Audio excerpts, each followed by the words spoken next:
ਨਾ ਨੀਂਦ ਆਉਂਦੀ ਅੱਧੇ ਰਾਤ ਤਕਲੀਫ ਦੇ ਵਿੱਚ ਆ ਤੇ ਕਾਹਨੂੰ ਤਾਂ ਬਚਨ ਦੇ ਟੀਕੇ ਲੋਦ ਤਾਂ ਥੱਲੇ ਵੀ ਕਰਦਾ ਰਿਹਾ ਬਸ ਯਾਰ ਛੱਡ ਦਿਓ। ਫਿਰ ਉਹਨੇ ਪਾਣੀ ਮੰਗਦੇ ਰਹੇ ਨੇ, ਪਿਸ਼ਾਬ ਪਿਲਾਇਆ ਉਹਨੂੰ ਮੇਰੇ ਭਰਾ ਨੂੰ। ਘਰੇ ਸੱਦ ਲੈਂਦਾ ਸੀ ਵੀ ਆਓ ਮੇਰੇ ਘਰੇ ਆਪਾਂ ਬਹਿ ਕੇ ਸੁਲ੍ਹਾ ਕਰਦੇ ਹਾਂ। ਘਰੇ ਆ ਕੇ ਕੁੱਟ ਮਾਰ ਕੇ ਉਹਦੀ ਲੱਤ ਬਾਂਹ ਤੋੜ ਦਿੰਦਾ। ਬੰਦੇ ਉਹਨੇ ਜ਼ਖਮੀ ਕੀਤੇ ਹੋਇਆ, ਕਿਸੇ ਦੀ ਬਾਂਹ है नहीं गी, किसी की लत्त है नहीं गी, जिहदे नाल भी लड़दा। अस्सलाम वालेकुम नाज़रीन, मैं हूं एडी मलिक और फैसलाबाद के गांव रती रता में मौजूद हूं, जहां एक मुलज़म उमर फ़ारूक नामी, जिसने अपने बाप के कत्ल का बदला उन लोगों को मार कर लिया जिनका शायद उसमें कसूर ही कोई नहीं था।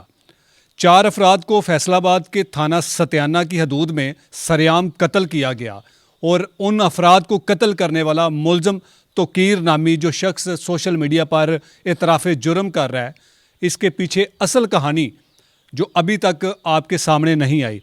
ये वीडियो में जो शख्स अपनी ज़ख्मी टांग के साथ कई सालों से इस चारपाई पर मौजूद है, इसका गुनाह क्या था, इसको किसने फायर मारकर ज़ख्मी किया, इसके बच्चों के लिए किसने ज़मीन तंग कर दी थी। आज की इस कहानी को जब आप सुनेंगे तो यकीन करें कि आप खुद पर काबू नहीं रख सकेंगे। वो शख्स जिसकी गर्दन काट दी गई लेकिन फिर भी वो बच गया, आज वो इस वक्त जेल की सलाखों के पीछे है, लेकिन वो जेल के अंदर बैठकर किस तरह से अपने गिरोह को चला रहा है और कैसे बेसहारा मजलूम बेगुनाह लोगों को कत्ल कर रहे हैं। हकीकत आपको बताएंगे कि ये असल में दुश्मनी का आगाज़ कैसे हुआ था। क्या नाम है सर आपका? अब्दुल मनान।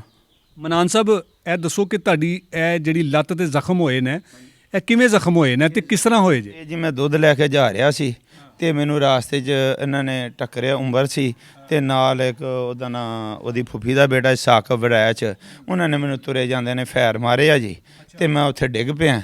ਡਿੱਗ ਕੇ ਆਪਣੇ ਜਾਣੇ ਮੈਨੂੰ ਮਾਰ ਕੇ ਸਿੱਟ ਗਏ ਕਮਾਦ 'ਚ, ਮੈਂ ਡਿੱਗ ਪਿਆ ਤੇ ਉਹ ਕਮਾਦ ਵੱਡਾ ਸੀ, ਮੈਂ ਉਹਨਾਂ ਨੂੰ ਲੱਭਾ ਹੀ ਨਹੀਂ ਮੁੜ ਕੇ, ਦੁੱਧ ਸਮੇਤ ਹੀ। ਉਸ ਤੋਂ ਬਾਅਦ ਉੱਥੇ ਬੰਦੇ ਫਿਰ ਆਇਆ, ਦੁਬਾਰਾ ਫੈਰਿੰਗ ਫੂਰਿੰਗ ਕੀਤੀ, ਬੰਦੇ ਨੱਸ ਭੱਜ ਗਏ ਆ। ਉਹਨਾਂ ਨੇ ਵੇਖਿਆ ਮੈਂ ਉੱਥੇ ਕਮਾਦ 'ਚ ਡਿੱਗ ਪਿਆ ਸੀ ਜੀ। ਮੈਨੂੰ ਕਿ ਉੱਥੇ ਜਿਹੜੇ ਲੰਘਦੇ ਟੱਪਦੇ ਉਹਨਾਂ ਨੇ ਮੈਨੂੰ ਕੱਢ ਕੇ ਮੈਨੂੰ ਹਸਪਤਾਲ ਲੈ ਗਏ ਜੀ।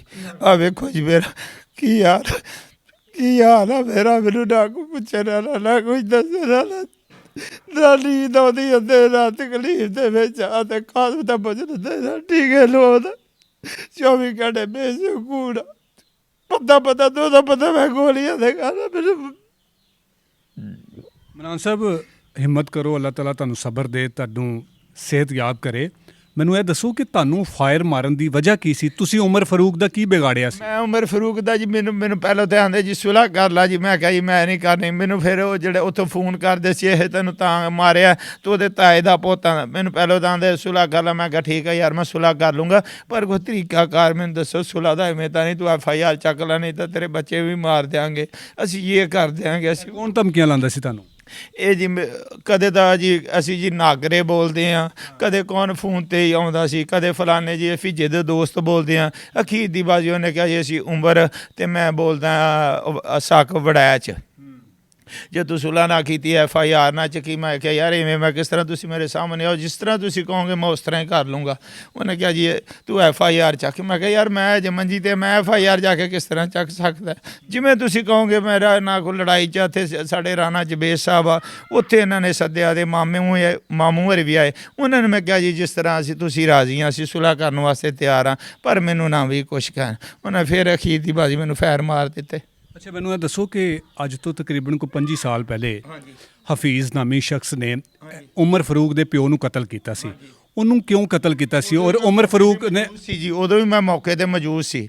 ਉਦੋਂ ਵੀ ਕੋਈ ਲੜਾਈ ਫਸਾਦ ਨਹੀਂ ਸੀ ਜੀ, ਕੋਈ ਗੱਲ ਨਹੀਂ ਸੀ। ਇਹ ਜੱਟਾਂ ਦੀ ਅਤੇ ਰਾਣਿਆਂ ਦੀ ਆਪਸ ਵਿੱਚ ਲੜਾਈ ਸੀ। 72 ਸਟਾਪ 'ਤੇ ਇਹਨਾਂ ਦੀ ਲੜਾਈ ਹੋਈ, ਮਾੜੀ ਮੋਟੀ ਮੂੰਹ ਘਸੁੰਨੋ ਮੁੱਕੀ। ਇਹਨਾਂ ਨੇ ਇੱਥੇ ਮੇਰੇ ਕੋਲ ਆਬਾਸ ਮੇਰੇ ਕੋਲ ਆਇਆ, ਉਹਨੇ ਕਿਹਾ ਵੀ ਕੀ ਗੱਲ ਹੋਈ ਆ। ਮੈਂ ਕਿਹਾ ਯਾਰ ਮੈਂ ਤਾਂ ਦੁੱਧ ਲੈ ਕੇ ਆਇਆ ਅਤੇ ਮੈਨੂੰ ਨਹੀਂ ਪਤਾ ਫੀਜਾ ਆਉਂਦਾ ਅਤੇ ਮੈਂ ਪੁੱਛਦਾ। ਇਹਨਾਂ ਨੇ ਕਿਹਾ ਵੀ ਫੀਜਾ ਨੂੰ ਨਾਲ ਤੋਂ 5-4 ਬੰਦੇ ਆਏ, ਅਸੀਂ ਪੁੱਛਦਾ ਸੀ ਕਰਨੇ ਵੀ ਕਿਹੜੀ ਗੱਲੋਂ ਲੜੇ ਆ।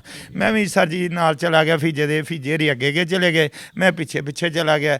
ਇਸ ਤਰ੍ਹਾਂ ਜਿਵੇਂ ਆ ਮੰਜੇ ਡਾਏ ਆ, ਇਸ ਤਰ੍ਹਾਂ ਹੀ ਮੰਜੇ ਡਾਏ, ਮੈਂ ਜਾ ਕੇ ਮੰਜਿਆਂ 'ਤੇ ਬਹਿ ਗਿਆ ਅਤੇ ਫੀਜੇ ਇਹ ਦਰਵਾਜ਼ੇ ਦੇ ਨਾਲ ਪਿਛਲੇ ਪਾਸੇ ਨਾ ਡਾਂਗਾਂ ਲੈ ਕੇ ਖੜ੍ਹੇ ਹੋਏ ਸੀ। ਫੀਜਾ ਜੂੰ ਅੰਦਰ ਵੜਿਆ, ਇਹਨਾਂ ਨੇ ਡਾਂਗਾਂ ਮਾਰਨੀਆਂ ਸ਼ੁਰੂ ਉਹ ਕਰਤੀਆਂ। ਫਿਰ ਇਸ ਤੋਂ ਬਾਅਦ ਉੱਥੇ ਕਿਆਰੀ ਜੀ ਬਣਾਈ ਸੀ, ਉਹ ਉਹਨਾਂ ਨੇ ਮਾਰਿਆ। ਮੈਂ ਮਿੰਨਤਾਂ ਥੱਲੇ ਵੀ ਕਰਦਾ ਰਿਹਾ ਬਸ ਯਾਰ ਛੱਡ ਦਿਓ। ਫਿਰ ਉਹਨੇ ਪਾਣੀ ਮੰਗਦੇ ਰਹੇ ਨੇ, ਪਿਸ਼ਾਬ ਪਿਲਾਇਆ ਉਹਨੂੰ ਮੇਰੇ ਭਰਾ ਨੂੰ। ਕਿੰਨੇ ਪਿਸ਼ਾਬ ਲਾਇਆ ਸੀ? ਅਬਾਸ ਨੇ ਉਹਨੂੰ ਅਬਾਸ ਆਂਦੇ ਸੀ ਜੀ, ਅਬਾਸ ਆਂਦੇ ਸੀ ਨਾ, ਉਹਦਾ ਮਸ਼ਤਾਕ ਸੀ। ਫਿਰ ਇਦਾਂ ਉਹ ਮਹੱਲੇ ਵਾਲੇ ਬੰਦੇ ਉਹਨਾਂ ਨੇ ਪਏ ਤੇ ਉਹਨਾਂ ਨੇ ਫਿਰ ਚੱਕ ਕੇ ਮੇਰੇ ਵਾਲਾ ਸਾਹਿਬ ਉੱਥੇ ਗਏ ਆ, ਇਹਨਾਂ ਨੂੰ ਉੱਥੇ ਮਹੱਲੇ ਦੇ ਬੰਦੇ ਗਏ। ਜਦੋਂ ਹਫੀਜ਼ ਨੂੰ ਇਹਨਾਂ ਨੇ ਮਾਰਿਆ ਸੀ, ਮੁਸ਼ਤਾਕ ਵਗੈਰਾ ਨੇ, ਉਹ ਪਾਣੀ ਮੰਗਦਾ ਰਿਹਾ ਤੇ ਇਹਨਾਂ ਨੇ ਪਿਸ਼ਾਬ ਲਾਇਆ ਸੀ ਪਲਾਇਆ ਜੀ ਮੁਸ਼ਤਾਕ ਨੇ। ਹਾਂਜੀ ਮੁਸ਼ਤਾਕ ਨੇ। ਤੇ ਮੁਸ਼ਤਾਕ ਦੇ ਬਾਰੇ 'ਚ ਤੇ ਕਿਹਾ ਜਾਂਦਾ ਕਿ ਉਹ ਸਕੂਲ ਟੀਚਰ ਸੀ। ਸਕੂਲ ਟੀਚਰ ਵੀ ਇਸ ਤਰ੍ਹਾਂ ਦੀ ਹਰਕਤ ਕਰ ਸਕਦੇ ਨੇ? ਬੰਦੇ ਸਾਡੇ ਤੋਂ ਇਲਾਵਾ ਤੁਸੀਂ ਜਾ ਕੇ ਵੇਖ ਲਓ ਕਿੰਨੇ ਕੁ ਬੰਦੇ ਉਹਨੇ ਜ਼ਖਮੀ ਕੀਤੇ ਹੋਇਆ। ਕਿਸੇ ਦੀ ਬਾਂਹ ਹੈ ਨਹੀਂ ਗੀ, ਕਿਸੇ ਦੀ ਲੱਤ ਹੈ ਨਹੀਂ ਗੀ। ਜਿਹਦੇ ਨਾਲ ਵੀ ਲੜਦਾ ਸੀ ਉਹ ਨਾ ਸੁਲ੍ਹਾ ਸਫਾਈ ਕਰ ਲੈਂਦਾ ਸੀ ਤੇ ਘਰੇ ਸੱਦ ਲੈਂਦਾ ਸੀ ਵੀ ਆਓ ਮੇਰੇ ਘਰੇ ਆਪਾਂ ਬਹਿ ਕੇ ਸੁਲ੍ਹਾ ਕਰਦੇ ਆ। ਘਰੇ ਆ ਕੇ ਕੁੱਟ ਮਾਰ ਕੇ ਉਹਦੀ ਲੱਤ ਬਾਂਹ ਤੋੜ ਦਿੰਦਾ ਸੀ ਤੇ ਮੁੜ ਕੇ ਇਹਦਾ ਨਾਂ ਨਹੀਂ ਹੁੰਦਾ, ਉਹ ਪੁਲਿਸ ਨੂੰ ਇਹ ਮੁਸ਼ਤਾਕ ਹਰਕਤਾਂ ਕਰਦਾ ਸੀ? ਕਰਦਾ ਸੀ। ਚੋਰ ਡਕੇਟ ਸੀ ਜੀ, ਉਹ ਡਕੇਟ ਬਹੁਤ ਵੱਡਾ ਸੀ ਉਹ। ਤੇ ਮੁੜ ਕੇ ਘਰੇ ਸੱਦ ਲੈਂਦਾ, ਮੈਂ ਤੇਰੇ ਨਾਲ ਸੁਲ੍ਹਾ ਕਰਨੀ ਆ। ਸੁਲ੍ਹਾ ਕਰਕੇ ਤੇ ਮੁੜ ਕੇ ਅਗਲਿਆਂ ਨੂੰ ਕੁੱਟ ਮਾਰਦਾ ਸੀ ਤੇ ਮੁੜ ਕੇ ਪਰਚਾ ਕਰਵਾ ਦਿੰਦਾ ਸੀ ਜੀ ਮੇਰੇ ਘਰੇ ਡਕੇਟੀ ਕਰਨ ਆਏ ਆ, ਮੇਰੇ ਘਰੇ ਐਂ ਕਰਨਾ ਹੈ, ਉਤੋਂ ਇਸ ਤਰ੍ਹਾਂ ਕਰਦਾ ਸੀ। ਫਿਰ ਹਫੀਜ਼ ਨੇ ਮੁਸ਼ਤਾਕ ਨੂੰ ਕਤਲ ਕਿਵੇਂ ਕੀਤਾ ਸੀ?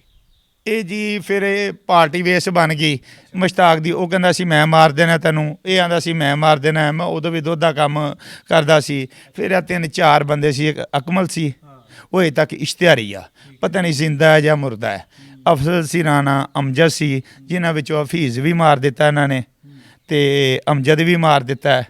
ਤੇ ਹਫੀਜ਼ ਤੇ ਅਮਜਦ ਨੂੰ ਕਤਲ ਕਿਨੇ ਕੀਤਾ ਸੀ ਤੇ ਕਦੋਂ ਕਤਲ ਹੋਏ ਸੀ? 20 ਤੇ ਅਮਜਦ ਦਾ 6 ਮਹੀਨੇ ਸਾਲ ਹੋ ਚੱਲਿਆ ਨੇ ਕਤਲ ਕੀਤਾ ਹੈ। ਦੋਵਾਂ ਨੂੰ ਉਮਰ ਫਾਰੂਕ ਨੇ ਕਤਲ ਕੀਤਾ? ਹਾਂਜੀ ਦੋਵਾਂ ਨੇ ਉਮਰ ਫਾਰੂਕ ਨੇ ਕਤਲ ਕਰ ਦਿੱਤਾ ਹੈ। ਅੱਛਾ, ਉਮਰ ਫਾਰੂਕ ਐਡਾ ਵੱਡਾ ਖੌਫ ਦੀ ਅਲਾਮਤ ਕਿਸ ਤਰ੍ਹਾਂ ਬਣ ਗਿਆ ਕਿ ਉਹ ਜਿਹਨੂੰ ਨੇ ਉਹਨੂੰ ਫਾਇਰ ਮਾਰ ਦਿੰਦਾ ਹੈ, ਜਿਹਨੂੰ ਨੇ ਉਹਨੂੰ ਕਤਲ ਕਰ ਦਿੰਦਾ ਹੈਗਾ? ਜੀ ਭਾਜੀ ਉਹਦੇ ਮਗਰ ਪਾਰਟੀਆਂ ਬਹੁਤ ਆ। ਕਿਹੜੀਆਂ ਪਾਰਟੀਆਂ ਉਹਨੂੰ ਸਪੋਰਟ ਕਰਦੀਆਂ ਨੇ? ਪਾਰਟੀਆਂ ਮਸਲਨ ਨੂੰ ਉਤਲੀ ਹਾਈ ਲੈਵਲ ਤੱਕ ਆ ਭਾਜੀ ਉਹਦੇ ਮਗਰ ਪਾਰਟੀਆਂ। ਉਹ ਗੰਨਾ ਇੱਥੇ ਸਾਰੀ ਸਾਡੇ ਬੂਹਿਆਂ ਦੇ ਵਿੱਚ ਆ ਵੇਖੋ ਫਾਇਰਿੰਗ ਕਰਕੇ ਗਿਆ ਸੀ, ਅੰਦਰੋਂ ਹੀ ਨਹੀਂ ਨਿਕਲ ਗਏ, ਕੁਸਕ ਗਏ, ਅੰਦਰ ਹੀ ਲੁਕ ਗਏ। ਸਾਡੇ ਦਰਵਾਜ਼ਿਆਂ ਫਾਇਰ ਵੇਖੋ, ਬਾਹਰ ਲੱਗੇ ਆ, ਦੀਵਾਰਾਂ 'ਚ ਫਾਇਰ ਲੱਗੇ ਹੋਏ ਆ। ਪੂਰੇ ਪਿੰਡ ਤੋਂ ਜਦੋਂ ਮਰਜੀ ਪੁੱਛ ਲਓ, ਐਸੇ ਉਹਦੇ ਕੋਲ ਗੰਨਾ ਸਾਰੇ ਪਿੰਡ ਦੇ ਕੋਈ ਬੰਦਾ ਨਹੀਂ, ਅਸੀਂ ਨਹੀਂ, ਕੋਈ ਵੀ ਨਹੀਂ ਕੁਸਕਦਾ ਉਹਦੇ ਅੱਗੇ। ਕੰਮ ਕੀ ਕਰਦਾ ਹੈਗਾ ਸੀ? ਕੰਮ ਬਸ ਚੋਰੀਆਂ ਡਕੈਟੀਆਂ, ਤੈਨੂੰ ਕਤਲ ਕਰਤਾ, ਤੇਰੇ ਤੋਂ ਪੈਸੇ ਲੈ ਲਏ, ਮੇਰੇ ਤੋਂ ਕਤਲ ਕਰਤਾ, ਪੈਸੇ ਲੈ ਲਏ। ਤੇ ਪੁਲਿਸ ਨੇ ਇਹਨੂੰ ਗ੍ਰਿਫਤਾਰ ਕਿਉਂ ਨਹੀਂ ਸੀ? ਨਹੀਂ, ਮਾੜੇ ਬੰਦੇ ਨੂੰ ਕੌਣ ਪੁੱਛਦਾ? ਮਾੜੇ ਬੰਦੇ ਨੂੰ ਇੱਕ ਵਾਰੀ ਵੀ ਨਹੀਂ ਆ ਕੇ ਮੇਰੇ ਕੋਲੋਂ ਪੁੱਛਿਆ ਵੀ ਕੀ ਹੋਇਆ ਤੇ ਕੀ ਨਹੀਂ ਹੋਇਆ। ਅੱਜ ਵਾਹਦ ਮੈਨੂੰ ਪਤਾ ਨਹੀਂ ਥਾਣੇ ਆਇਆ ਕਿ ਕਿਤੋਂ ਹੋਰ ਆਇਆ ਫੋਨ, ਉਹ ਆ ਮੈਂ ਮੁੰਡੇ ਨੂੰ ਦੱਸਿਆ, ਮੈਨੂੰ ਤਾਂ ਪਤਾ ਨਹੀਂ ਵੀ ਉਮਰ ਫਾਰੂਕ ਨੂੰ ਅਸੀਂ ਰਿਮਾਂਡ ਤੇ ਲਿਆਈਏ ਕਿ ਨਾ ਲਿਆਈਏ। ਅੱਛਾ, ਪੁਲਿਸ ਤੁਹਾਡੇ ਕੋਲ ਪੁੱਛਦੀ ਪਈ ਹੈ ਕਿ ਰਿਮਾਂਡ ਤੇ ਲਿਆਈਏ ਕਿ ਨਾ ਲਿਆਈਏ? ਅਜੇ ਤੱਕ ਸਾਡੇ ਤੋਂ ਪੁੱਛਿਆ ਦੱਸਿਆ ਹੀ ਨਹੀਂ ਜੀ।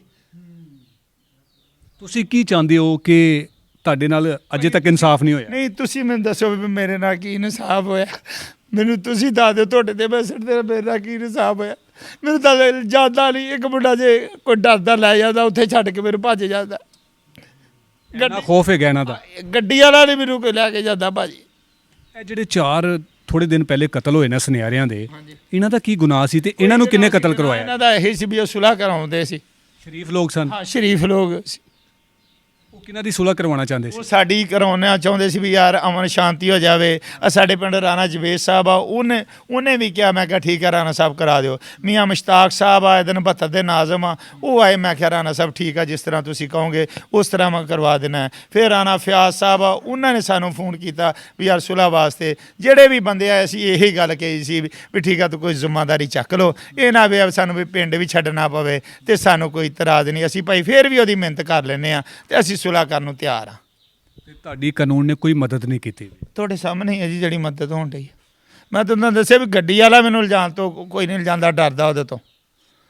ਇਸ ਤਰ੍ਹਾਂ ਤੇ ਫਿਰ ਇਹੋ ਜਿਹੇ ਮੁਲਜ਼ਮਾਂ ਨੂੰ ਜਿਹੜਾ ਹੈਗਾ ਨਾ, ਤੁਸੀਂ ਪੈਰਵਾਈ ਨਹੀਂ ਕਰੋਗੇ ਤੇ ਉਹ ਬਾਹਰ ਆ ਜਾਣਗੇ ਸਕੂਲ ਜਾਣਗੇ ਤਾਂ ਭਾਈ ਫਿਰ ਅੱਲਾ ਤਾਂ ਸਾਡਾ ਹੈਗਾ ਹੀ ਆ ਨਾ। ਅੱਲਾ ਤੋਂ ਤਾਂ ਉੱਤੇ ਕੋਈ ਨਹੀਂ ਨਾ। ਕਿੰਨੇ ਸਾਲ ਪਹਿਲੇ ਤੁਹਾਨੂੰ ਫਾਇਰ ਵੱਜੇ? ਸਾਲ ਹੋ ਚੱਲੇ ਆ। ਉਹ ਤੁਹਾਨੂੰ ਜਗ੍ਹਾ ਵਿਖਾਵਾਂ, ਧੀਰੀਆਂ ਵਗਦੀਆਂ ਇੰਨੇ ਮੇਰੇ ਕੋਲ ਨਹੀਂ। ਤੁਹਾਡੇ ਬੱਚੇ ਕਿੰਨੇ ਹੈਗੇ ਨੇ? 5 ਬੱਚੇ ਆ, 2 ਬੱਚੀਆਂ, 3 बच्चे छोटे छोटे। नाज़रीन, ये उस उमर फ़ारूक की कहानी है जिसको हीरो बनाया जा रहा है, जिसको मज़लूम कहा जा रहा है, और ये मज़लूमियत का डंडोरा पीटने वाले कोई और नहीं, हमारे ही लोग हैं जो ऐसे जराइम पेशा अनासर को, और ये हमारे कानून नाफिज करने वालों की कारकर्दगी है कि 4 साल पहले इस शख्स को, गरीब इंसान है ये, और इसको फायर मारकर चारपाई पर डाल दिया। बूढ़ा बाप ज़ारो कतार रो रहा है सामने बैठकर। कब आपको होश आएगी, कब हरकत आएगी? ऐसे लोगों को सपोर्ट करना छोड़ दें। ऐसे जराइम पेशा नासर का सिर्फ एक ही इलाज होता है कि इनको निशाने इबरत बनाया जाए।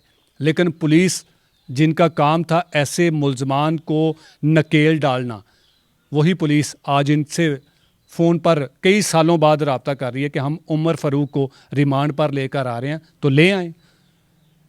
इनसे पूछ रही है जिनका कोई नहीं है, जिनके बच्चों को संभालने के लिए कोई नहीं है, जिनके बच्चों का पेट पालने के लिए ये वो वाहद सहारा था जो कई सालों से चारपाई पर पड़ा हुआ है।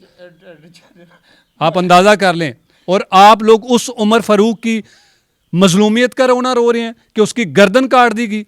वो इतना नेक इंसान था कि लोगों के घरों में जाकर उनकी औरतों के साथ छेड़खानी करता था।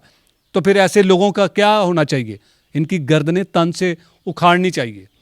आज जो इसका ग्रोह सोशल मीडिया पर बैठकर जो लोगों को धमका रहा है, बहुत सारे लोग सामने आने की हिम्मत ही नहीं कर रहे कि मुल्ज़मान अभी भी आज़ाद हैं, वो हमारे ऊपर अटैक कर देंगे।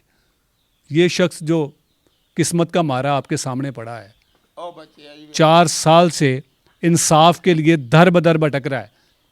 और आप ये सोचें कि इसकी कहानी सुन के मेरी आंखों में आंसू आ रहे हैं कि जो शख्स इसको लेकर थाने या कचहरी जाने की कोशिश करता है तो उसे पता चलता है छोड़ के भाग जाता है।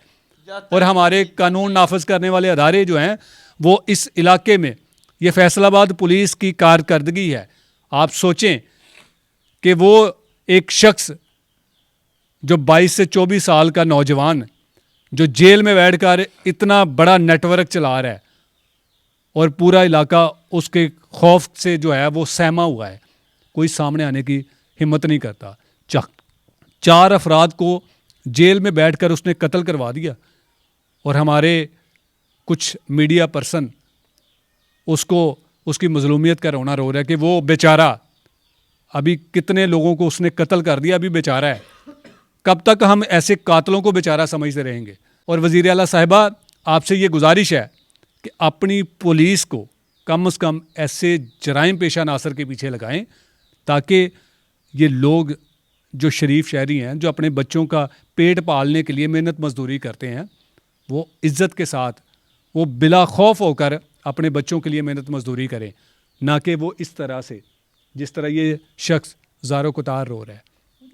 4 साल पहले इन पर हमला हुआ और उसके बाद से लेकर आज तक इस चारपाई पर बैठा हुआ है। बहुत सारे लोग अभी भी ज़ख्मी, जिसको इस दरिंदे ने फायरिंग करके उनको ज़ख्मी किया हुआ है, वो भी सामने बैठे हुए हैं। हम उनको सामने लाने की इसलिए कोशिश नहीं कर रहे क्योंकि उनके लिए ये मसला हो सकता है, उन्होंने यहाँ पर रहना है। लेकिन ये फैसलाबाद पुलिस की कारकर्दगी है कि एक शख्स जिसने पहले खुद कितने अफराद को कत्ल किया, कितने ख़ानदानों को उजाड़ा, कितने बच्चों को यतीम किया, और एक वो शख्स जिसने कुछ दिन पहले 4 अफराद को कत्ल करने के बाद वो सोशल मीडिया पर पैगाम दे रहा है कि मैंने कत्ल किए हैं, जो करना कर लो। कब तक ऐसा ही होता रहेगा? आखिरकार ऐसे मुल्ज़मान को नकेल डालनी होगी। हमारा मकसद ऐसे लोगों को इस कहानी का सच सामने लाना ये था कि आप हकीकत से आशनार हों कि इस मुल्क में, इस मुआशरे में क्या हो रहा है और किस तरह से लोग जो हैं वो चंद टकों की खातर मुंह काला करके कैसे ऐसे जराइम पेशा नासर को प्रमोट कर रहे हैं। इजाज़त चाहूँगा। अल्लाह निगहबान।